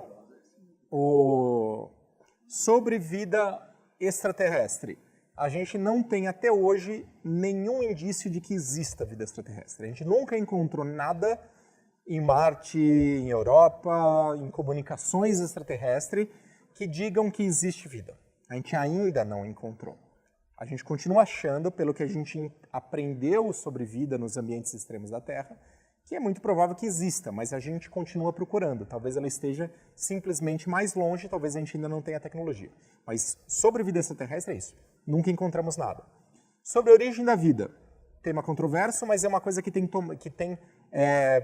tomado mais interesse, tem mais interesse ultimamente, porque hoje a gente tem ferramentas da biologia que nos permitem fazer essas coisas de maneira mais detalhada. De biologia molecular, de sequenciamento. Vocês talvez tenham lido o livro do Craig Venter, o cara que fez o sequenciamento do genoma humano. Hoje a gente consegue pegar organismos vivos e ir dissecando eles geneticamente para entender as bases de como eles funcionam. E inclusive fazer o caminho inverso. Construir um ser vivo a partir de bases simples. Então a gente tem aprendido os mecanismos, como funcionam os sistemas biológicos em muito mais detalhes. A gente ainda não consegue responder quando aconteceu aquele passo, a partir de um conjunto de moléculas, quando você tem o primeiro ser vivo. Essa é uma pergunta que todo mundo se faz e a gente ainda não responde. Mas dali para diante, a gente tem fatos concretos e a gente sabe como funciona esses temas. Uma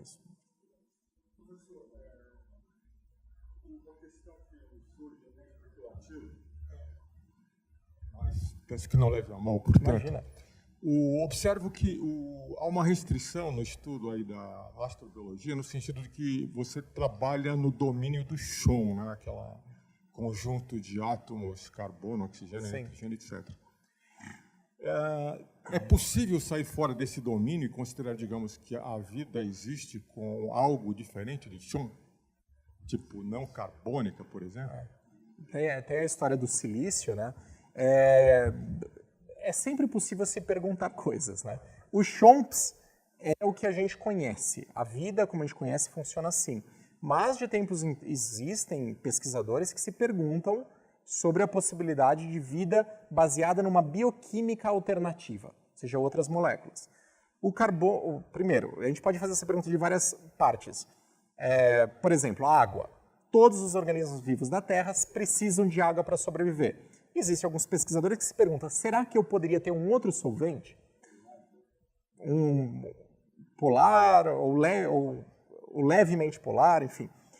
Isso é interessante, por exemplo, se a gente pensa na lua de Saturno, Titã.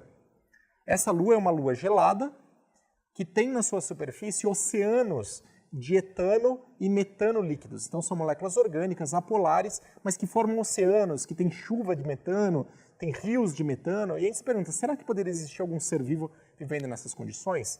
A resposta a gente não sabe. Nenhum ser vivo, como a gente conhece, baseado com a química que a gente conhece, conseguiria sobreviver nessas condições. Mas existem pesquisadores que estudam a estabilidade de moléculas orgânicas em diferentes solventes. E existe um solvente que permite a estabilidade de algumas moléculas orgânicas, que é um solvente orgânico chamado de formamida. Então, tem pesquisadores que efetivamente estão simulando em laboratório, testando como que aminoácidos, nucleotídeos funcionariam nessas condições. Então, a gente pode se perguntar sobre vida exótica baseada em outros solventes. Por enquanto, são simulações em computador. Ninguém fez nada além disso. Mas também existem outros átomos. Por exemplo, o carbono, e alguém falou aí atrás, do silício. A vida, como a gente conhece, é feita de cadeias carbônicas. O silício é um átomo que consegue fazer ligações químicas similares ao carbono. Então a gente pode imaginar que poderiam existir moléculas, por exemplo, aminoácidos ou coisas parecidas feitas de silício. Tem gente que estuda isso, é a química alternativa do silício. Mas ele não é estável em todas as condições, e mesmo ele sendo estável, a diversidade química que o silício consegue fazer, ela é menor que o carbono. Então pode ser que exista um tipo de vida como esse, mas talvez ela seja mais limitada em termos de diversidade do que o carbono. Talvez. Tem gente que trabalha com isso. Um tempo atrás, talvez vocês lembrem da chamada bactéria do arsênico. Saiu na televisão, mas supostamente é uma bactéria que foi encontrada num lago nos Estados Unidos, no Lago Mono, que parece que ela usa, e o que os pesquisadores tentaram mostrar é que elas usavam, ao invés do fósforo, do P, do Chomps, ao invés do fósforo, elas usavam arsênico no seu metabolismo. E isso mostraria que aquele seria um exemplo de bioquímica alternativa que não depende do fósforo. Foi que outros pesquisadores mostraram que o estudo inicial estava completamente errado. Mas são perguntas que a gente se faz e vem abordando de diferentes temas. Mas é possível sim que existam outras fontes. Mas, de novo, sendo pragmático, a vida como a gente conhece depende do Chomps. Então a gente primeiro começa se perguntando sobre esse tipo de vida. Depois a gente vai partindo para coisas mais exóticas. Tá bom?